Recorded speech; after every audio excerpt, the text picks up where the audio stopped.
વૈભવ ફ્લેટમાં 5મા માળના ફ્લેટમાંથી ધુમાડાના ગોટે ગોટા નજરે પડ્યા। વડોદરામાં અલકાપુરી અરુણોદય સોસાયટીના વૈભવ ફ્લેટમાં 5મા માળના ફ્લેટમાંથી ધુમાડાના ગોટે ગોટા નજરે પડ્યા। ફાયર બ્રિગેડને જાણ કરાતા તાત્કાલિક ફાયર બ્રિગેડ ઘટના સ્થળે પહોંચી હતી અને આગ ઓલવવાની કામગીરી ફાયર બ્રિગેડના લશ્કરો દ્વારા કામગીરી કરવામાં આવી હતી। બંને બાજુથી રોડ બંધ કરવામાં આવ્યો, લોકટોળા જામ્યા, આજુબાજુના વિસ્તારના રહીશો ભેગા થઈ ગયા।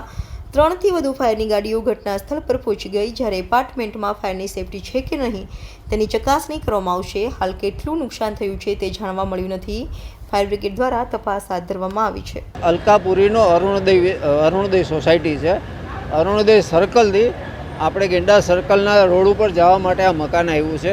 એટલે એકચ્યુઅલી 12:30ની બાજુમાં હું અહીંયા 3rd ફ્લોર ઉપર રહું છું અને બાજુમાં અવાજ આવતા એટલે અમને એમ કે કોઈનો પર્સનલ ઇસ્યુ હોય તો આપણે એમાં જવું નહીં।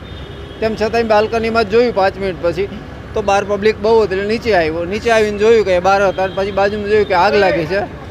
મીન ટાઈમ મેં અહીંયા એમ્બ્યુલન્સને ઇન્ફોર્મ ફાયર ફાઇટિંગને ઇન્ફોર્મ થઈ ગઈ હતી। 108ને બાકી હતું એટલે મેં કહ્યું કે ભાઈ કદાચ ઇમરજન્સીમાં કોઈ પણને જરૂર પડે 108 સ્ટેન્ડઅપ હોય તો આપણે ફાયદો થાય। પછી ફાયર ફાઇટિંગવાળાને કીધું એટલે એના 3rd પર્સનને કીધું જે કોમ્યુનિકેટ કરતો કે અમારી બિલ્ડિંગમાં અલ્ટ્રા મોડર્ન સિસ્ટમ છે, કદાચ તમારી પાસે પાણી ન હોય તો બીજું કંઈ બોલાવતો ને અમારી સિસ્ટમ ચાલુ કરી લેજો, આમાં પાણી ફૂલ છે, અમારું બોર મસ્ત ચાલે છે, કંઈ નવા જ બોર છે। બસ આટલી કાર્યવાહી મેં કરી। હું શ્યોર નથી, લગભગ નહોતું કંઈ। મારું નામ સતીશ કાનાણી। વડોદરા શહેરની અંદર વૈભવ અલકાપુરીમાં વૈભવ નામની બિલ્ડિંગ છે। એની અંદર ઉપર 5 ફ્લોર ઉપર કંઈક શોર્ટ સર્કિટના કારણે આગ લાગી હતી। તેની જાણ વડોદરા ફાયર એન્ડ ઇમરજન્સી સર્વિસને થતાં તાત્કાલિક ફાયર્સની ટીમો સ્થળ ઉપર આવીને આગ કંટ્રોલ કરી છે। પ્લાસ્ટિક એટલે પીઓપીને એવું કરેલું હોય એટલે ઇલેક્ટ્રિક શોર્ટ સર્કિટના કારણે અત્યારે પ્રાથમિક તપાસથી એ માહિતી મળે છે કે ઇલેક્ટ્રિક શોર્ટ સર્કિટના કારણે ફાયર થયું। વધુ તપાસ કરીને આપણે જણાવીશું। એ હજુ કોઈ અહીંયા જે ઓનર કે જે પણ કોઈ હોય મળ્યા નથી હજુ આપણને, એટલે એમની ડિસ્કશન કરી પછી આપણે આગળનું ડિસિઝન લઈશું। હા, એ તો દરેક હાઈરાઇઝ બિલ્ડિંગની અંદર એ પ્રોબ્લેમ રહે છે જ, કેમ કે અંદર એક્સેસ લીધા પછી ફાયર ફાઇટિંગ કરવું એટલે એ દરેક ફ્લોર ઉપર જે રીતે વડોદરા ફાયર સર્વિસના જવાનોએ અત્યારે હાલમાં ખાસી જહેમત બાદ અંદર એક્સેસ લીધો છે અને કામગીરી અત્યારે ચાલુ છે, કુલિંગની કામગીરી ચાલુ છે। કોમ્પ્લેક્સમાં ફાયર સેફ્ટી?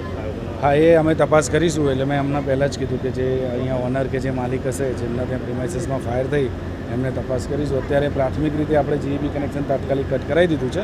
વધુ માહિતી આગળ તપાસ કર્યા બાદ જાણવા મળશે। હવે ઉનાળાની સિઝન ચાલુ થશે, આજના બનાવ દિન પ્રતિદિન બનતા રહેશે, એના માટે ફાયર બ્રિગેડ કેટલું સતર્ક? Fire brigade always emergency services નામ છે એટલે ઓલવેઝ સતર્ક જ છે। આપણે વડોદરા શહેરની અંદર અવારનવાર છેલ્લા 5 વર્ષ 10 વર્ષથી જે કામગીરી ફાયર સર્વિસ ડિપાર્ટમેન્ટ કરતું આવ્યું છે એ પણ આ રીતે જ અમારો જે પ્રોટોકોલ છે જે રીતે અત્યારે બી આપના સમક્ષ જ છે કે એક જગ્યાએથી ફાયર કોલનો મેસેજ મળતા જ વડોદરા ફાયર સર્વિસની ટોટલ 3 ટીમો 4 થી 5 વાહનો સાથે દોડી આવી છે। એટલે અમે નવો નિર્ણય લીધેલો છે કે આવી રીતે કોઈપણ પ્રકારની ઘટના બને તો તાત્કાલિક રીતે 2 ફાયર સ્ટેશનથી તાત્કાલિક 4 ગાડીઓ રવાના થવી જોઈએ એવું અત્યારે પ્લાનિંગમાં ચાલે છે। આગના બનાવો રોકવા માટે અમારું સજેશન જે છે કે ઓવરલોડ વધુ ઇલેક્ટ્રિક ફાયર થવાનું કારણ છે ઓવરલોડના કારણે। ઓવરલોડનું ધારો કે ઓવરલોડ છે, યુઝ કરે છે તો બી જીઈબીથી એની મંજૂરી મેળવી લેવી।